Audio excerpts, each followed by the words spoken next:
Картовите во институциите кои оддаваат службени тајни за полициски акции и сакаат да ги заштитат криминалните банди се последица на 7-годишното владење на Оската СДС Мајдуи и се додека има рецидив од таквото управување ќе се појавуваат картови.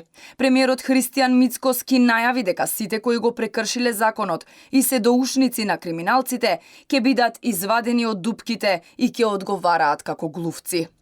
Картови ќе се појавуваат уште некое време, се додека имаме рецидиви од 7-годишното управување со владата и институциите на претходната влада и претходната коалиција, но тие картови ќе бидат пронајдени и извадени од дупките во кои што се кријат и како глувци ќе одговарат.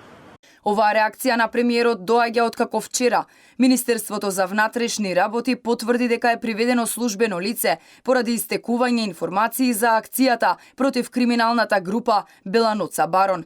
Со москавична брзина се прошири информацијата дека се работи за синот на поранешниот заменик министер за внатрешни работи Назим Буши од Дуи. Керим Буши синоќа беше приведен на распит поради оддавање службена тајна. Тој се сомничи дека пред 10 дена ја пробил акцијата за апсење на припадници на скопските наркокартели.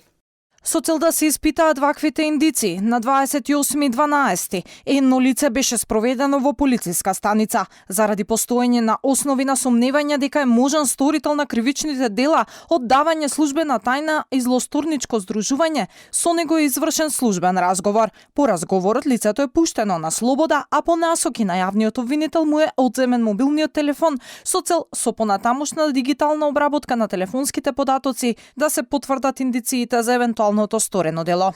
На 16 декември обвинителството отвори истрага против 18 припадници на скопското подземје, кога полицијата ја растури на извучната криминална банда Беланоца Барон, со што се расчистија 8 убиства кои биле сторени изминативе години. Картот од МВР 10 минути пред акцијата им дојавил на криминалците да бегаат, ама се спаси само еден, помладиот Буши. Керим, чиј татко беше заменик министер на Спасовски, оддал службена тајна на кланот Ударачиново, но не заврши зад решетки, бидејќи обвинителот не побара притвор за него.